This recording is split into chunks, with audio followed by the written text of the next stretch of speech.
So I'd like to tell you a little bit of a love story here just to change things up. So there's a Polish woman who left Warsaw to marry a Frenchman, and they worked together to discover radioactivity, and then Pierre and Marie Curie won the Nobel Prize in physics. And so here's an example where it wasn't necessarily so much that they were living abroad, but it was that their relationship was cross-cultural. And there are a lot of these other examples of really creative, really successful people who have had cross-cultural relationships. And so J.K. Rowling actually was married for a while to a Portuguese man, so that may have been part of why she had the level of creativity that helped her be one of the best writers in history. And so there are a lot of these anecdotal examples, but there wasn't really much research until recently. So here's, it doesn't necessarily need to be romantic. It can also be a platonic friendship. So Sergey Brin and Larry Page. Sergey was from Russia, Larry's American. They created Google, so this is an entrepreneurial. It's another form of innovation, not just in terms of art. So we were wondering in one of our studies, does having these cross-cultural romantic relationships or friendships, can it actually make people more creative, or is this just kind of a coincidence that a lot of the people who ended up being really creative have these types of relationships? And so we ran about 4 studies here. And what we found, first we found that a lot of people care about entrepreneurship and creativity. It's an outcome that a lot of both companies and individuals think is really valuable. But in terms of our actual studies, we found that if you're close friends with someone from a foreign culture, so the study had about 2,000 American J1 visa holders. And J1 visas are for people who are going to come into the United States to work for like 6 months to 2 years. And afterwards, they almost always go back to their home country. And we had a survey of the people who went back to their home country, and we found that the people who had more frequent contact with American friends, so they had a closer friendship relationship, were more likely to become an entrepreneur.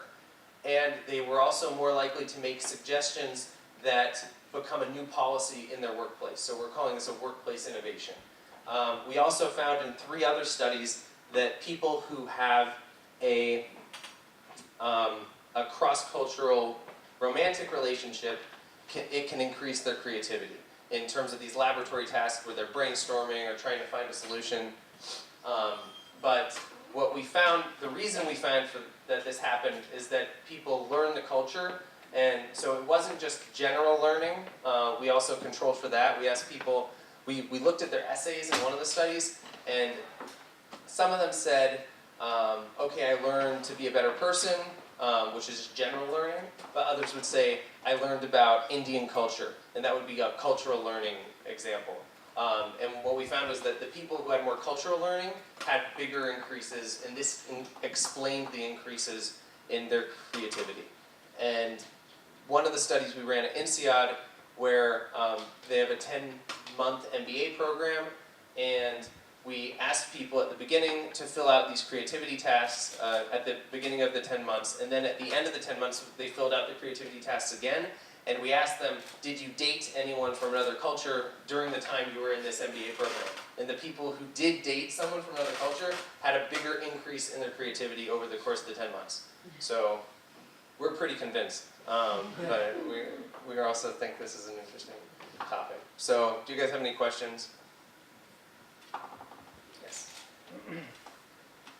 Do you usually meditate? Yes. But when did you start? I started about 5 years ago. So how many hours of experience do you have? How many hours of experience? Every day? Or? No. So I think of it as... No, let me explain why. Go ahead. Because I started meditating in 2000. So I have 18 years of experience, and almost every day.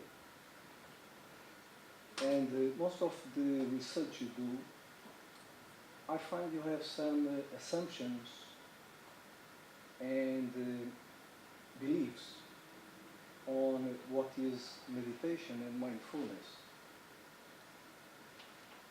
And from my experience, I don't agree with some of your conclusions. Because, for example, when you say meditate reduce the arousal and the motivation, that's true in the short term, immediately. Because when we finish, if you ask someone what he wants to do, he wants to continue meditate. He is so well. He doesn't want anybody to bother him. But if you wait enough, then the energy comes with much more energy. And so from my experience is when I'm tired, I meditate by 10 or 20 minutes, because then I know that I have the energy. When I have a difficult task, when I have a negotiation where I know this will be tough, I meditate before, because I know that I will be prepared for anything that will happen during the negotiations. I have been involved in restructuring bankruptcy company before I have experience of meditation, and I have been in very difficult tasks after experience, and it's completely different. And it's not according to your conclusions in your research. So I must tell you. Thank you. So how is it different, and how do you experience it? The experience is, when you say accept the thing as it is, yes, it's accepting the thing as it is, but it's not saying that you are not doing anything. It's like, you see, like the waves, right? Before you do meditation, you go to the sea and you don't know how to deal with the waves. And so probably you'll die, or you have very difficulties to get out from the waters. When you meditate, you know how to swim and how to deal with the waters. And so you are more confident, you are more calm, and you see the way that you should do. You are in a negotiation. When you don't meditate, you don't have this experience, you are not conscious on what is happening, while when you have experience of meditation, everything that is happening, you are aware of what is happening, and you are aware on what is the best way to deal with that situation. You understand other people. You understand what is happening. Everything is completely different. And I'm sorry. I appreciate very much the number of research you have done, but I was watching what you were saying and say, well, this is a very successful academic person. I have to congratulate him, but I think it's important to have his own experience of what is the meaning of mindfulness to say what it is. Thank you. It's not enough to, I think, ask people how do they react and so on. And especially, I create a company that is called, for consultancy, Zen Action. Because when you are Zen, it follows action. If you are a Eastern, you understand. You have the yin, the yang. So you need to have yin in order to be yang. Otherwise it doesn't work. Sorry. Thank you. No, this is very helpful feedback. I really appreciate it. So, and I think we agree more than it might seem like we agree, because there are a couple reasons why I'm doing research in this way. One is that you can do more studies if you're looking at it in this kind of short-term way than if you can't. And I think that a lot of the people who try meditation don't commit to it. So Yeah. a lot of people probably do experience it in this short-term way because they try it and then they quit. And so it's helpful to know what is this going to do for these people, and also in the course of a day, if people are not expert meditators and they don't have the kind of quality of mind that you're talking about, then they're going to be using it in the workplace, they're going to be using it when they don't have much experience, and if they do it right before they need to do something difficult, and then it demotivates them, and then it harms their performance, then that's not going to be helpful to them. And a lot of the companies who have these types of programs, they treat it kind of as a panacea for everything, like it's been criticized as. And the research on it is almost completely positive. So you have like 1,000 or 2,000 different studies saying meditation is good for stuff. And I think that's partly because it really is mostly good for most things. But I think it's also partly because a lot of the people who study meditation, if they find a study that shows a negative effect on it, they like meditation. Maybe they're Buddhist, maybe they're really into it, and they're not going to publish that study where it shows a bad thing because they don't want to hurt the brand.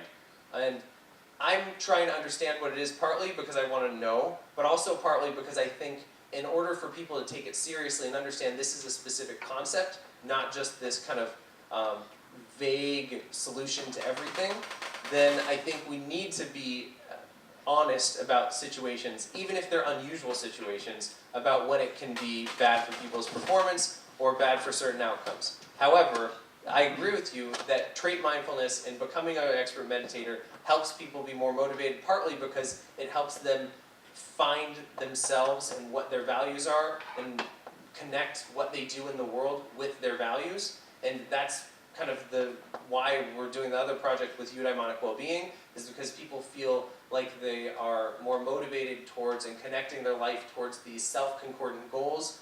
And this is a very powerful source of motivation when people feel like they're making the choices for themselves, when they feel like what they're doing is meaningful. They do have a lot more persistence and they do have a lot more motivation.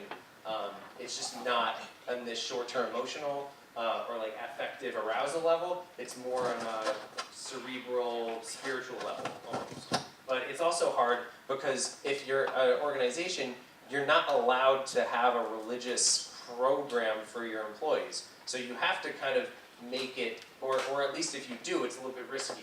And especially in the US where everyone sues everyone for everything, you want to be careful about these things. And so the way that it's being taught is often taking out some of the very valuable parts of what meditation and what mindfulness is because it feels a little bit too religious. Yeah, Ok. I was, I'm sorry. Professor João, vamos continuar esta discussão depois na mesa redonda, porque o professor João Carvalho das Neves é um dos membros da mesa redonda. Portanto, vamos continuar esta discussão. Fantastic. Mas eu Okay. tenho que interromper agora Take porque this senão offline. não conseguimos cumprir o nosso horário. Estava interessantíssima a discussão e vai abrir o apetite para a mesa redonda.